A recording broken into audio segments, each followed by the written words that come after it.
Hi, Studio Art, Miss DeWitt here. Today we are going to be talking about ceramic terms. So I'm talking to you today because I am actually also not only a studio teacher here, but the ceramics and 3D and advanced 3D teacher. So Mr. McCormick can ask her any questions you might need. I'm just going to talk to you a little bit about the basics. So overall, clay is a finely grained natural rock or soil material that combines one or more clay minerals. Basically, it's dirt. Okay, so like there are lots of different kinds of clay. You might be able to get into some of the details of that if you are to take ceramics or 3D in the future. But for now, clay is just natural rock and minerals put together. So there are three types of stages for our clay before we put it into the kiln. This is necessary to know because you're going to work with the clay in all of these stages. So like I said, slip is a liquid clay. There's a picture of it there. It's liquid, kind of the consistency of like Elmer's glue, which is funny because this is what you'll use it for. It's also used as like the clay glue, like I said. Leather hard can be, the clay is dried enough to be able to be touching it without leaving your fingerprint on it. Right before the clay is leather hard at this stage, right before it gets stiff, is when you're going to want to be building, carving, and smoothing things out. Bone dry, all the moisture is left to clay. It's very fragile. You cannot work with it at this stage. If you do not wrap up your clay like we instruct you, it will turn bone dry and then you will not be able to work with it anymore. So here are the three stages. The first being that plastic material. We call it plastic because the plasticity, like how you can bend it. Think about plastic like a plastic bag. You can bend and move it, right? It'll bend easily with no cracking. That leather hard, you want to work with it between the plastic and leather hard stages, between these two. If you let it get too hard, this leather hard might just start to crack like you see in this photo when you bend it. And then bone dry, it'll literally just snap in two pieces. So the kiln is an oven for clay, basically. Ours looks exactly like this. It is located in my classroom. However, if you don't build your project like the way we instruct you, there's a possibility that your clay pieces can explode.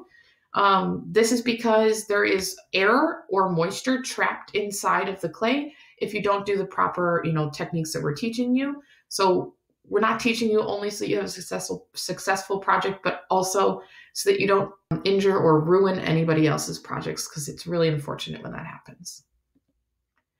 So glaze, this is like the ceramic glossiness that you see on like pieces that you buy from the store. And it heats up to a temperature that allows it to be this kind of silky sealed. You can actually use it for food and stuff like that. Used for surface decoration, and it protects the clay too. It makes it a little bit stronger. But that being said, your pieces will shrink a little bit. That's bone dry on the left. Bisqueware in the middle is after one time in the kiln, that oven, remember? And then that third one is just, and it's the same, they built it the same size, right? So each time it goes in, it shrinks a little bit with the glaze at the end. So hand building. So these are not all the techniques, obviously, that you can use for ceramic or clay. There are a lot, but we are just going to show you two simple ways to build something fairly quickly, okay? So before you're allowed to start any kind of building, this is where I said you need to really pay attention to what we're doing. The wedging is how you make a piece not explode in the kiln, okay? So it's a process of kneading clay to get rid of all the air bubbles. You have to compress and like knead almost like you would like bread from a bakery. I will be demonstrating this technique in another video, or maybe you'll be watching a demonstration in class, but you will be kneading the clay. And as the kneading happens, like the pressing of the clay together, all the air escapes from it. That's the goal, at least. So scoring and slipping, when you're building anything, attaching any kind of clay to another piece of clay together, you have to score and slip. So that's what they're showing you right there with those little marks in order to put two pieces of clay together. Scoring, you basically make crisscross marks like X's all the way around the piece that you're wanting to connect. And then slip is that, remember, it's that really liquid kind of clay. Water and clay will pretty much make a slip, and you paint it around the side of right where you did the scoring, and your piece should stick together. Remember how I said it's like that glue? That's what's really sealing it back together. So the two kinds of building that we're going to be using for this project, one of the options is a press mold. You are going to roll out with a rolling pin a flat piece of clay, like you see this lady on the left here. Big flat piece of clay. You could press it into a form. The one rule for this is that you need to have a barrier between your form and your piece of clay. That's really important so that it doesn't get stuck. The second type, so that last one was pressed in. This is called a drape mold, which is, again, a flat piece of clay like you see in all three of these pictures here. You just roll out a flat piece of clay, which I will be referring to as a slab from now on.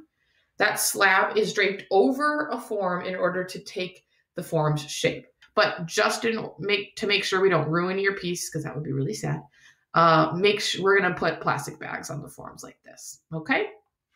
So we just designed 3 textures. You will be using those textures in the form that you create from clay, and Mr. McCormick can tell you a little bit more details about how you're going to include those 3 textures into your clay piece. Good luck, and I hope you guys have a lot of fun working with clay.